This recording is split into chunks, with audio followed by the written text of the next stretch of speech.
আসসালামু আলাইকুম। কিভাবে বুন্দিয়া বানালে দোকানের মতো পারফেক্ট ঝরঝরা হবে সেই রেসিপিটি আজকে শেয়ার করছি। মাত্র 1 কাপ বেসন দিয়ে খুব সহজভাবে বানিয়ে দেখাবো, যাতে করে প্রথমবারে যে কেউ বানাতে পারে। তাছাড়া একবার বানিয়ে কিভাবে বুন্দিয়াগুলো পুরো রমজান মাস জুড়ে সংরক্ষণ করে খেতে পারবেন সেটা আজকে বলে দেব। তাহলে চলুন বুন্দিয়া বানানো শুরু করি। বুন্দিয়া বানানোর জন্য প্রথমে আমি এখানে 1 কাপ বেসন নিয়েছি। বেসনের ভিতরে আমি দিয়ে দিলাম অল্প পরিমাণে একটু লবণ। এরপর আমি বেসনের সাথে লবণটা ভালো করে মিশিয়ে নিচ্ছি। এতে সুবিধা হবে, বেসনের যে দলাটা থাকবে সেটাও পুরোপুরিভাবে ভেঙে যাবে।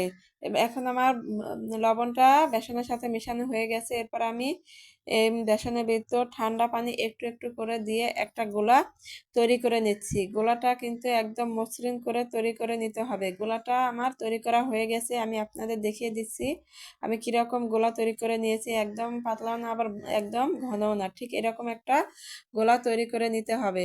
আমার গোলাটা তৈরি হয়ে গেছে। এখন আমি এই বেসনের গোলা থেকে 2 চামচ গোলা একটা বাটিতে উঠিয়ে এখানে 2 ফোঁটার মতো আমি দিয়ে দিলাম রেড ফুড কালার।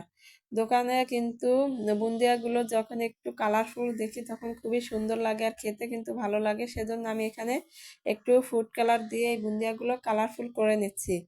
এরপরে এখন আমি এখানে একটা বাটি নিয়েছি। বাটিটা কিন্তু আমি এরকম একটা তারকাটা একটু চুলায় গরম করে ছিদ্র করে নিয়েছি। আপনারা চাইলে কিন্তু যে কোনো ছিদ্রওয়ালা চামিচ দিয়ে এই বুন্দিয়াগুলো বানিয়ে নিতে পারেন। এরপরে আমি এখন রেড ফুড কালারটার গোলাটা বাটির ভিতর দিয়ে এরকম করে তেলে দিয়ে দিচ্ছি। তেলটা কিন্তু একটু গরম করে নিয়ে তারপর এগুলো ভাজতে হবে। এগুলো ভাজতে কিন্তু আমার বেশি সময় লাগবে না।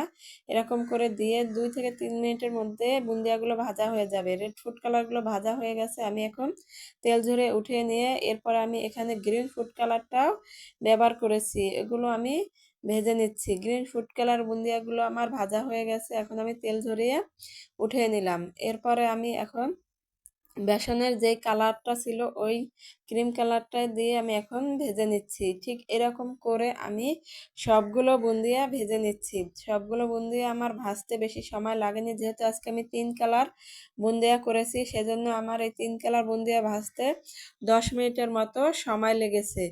10 মিনিটের মধ্যে আমার এগুলো ভাজা হয়ে গেছে। এখন আমি 10 মিনিট পরে সবগুলো তেল ঝরিয়ে উঠিয়ে নিচ্ছি। এরপরে আমি এখন চিনি শিরাটা তৈরি করে নেব, যাতে করে চিনির ভিতর আমি এগুলো দিয়ে দিতে পারি। এজন্য আমি এখানে 1 কাপ চিনি নিয়ে নিলাম।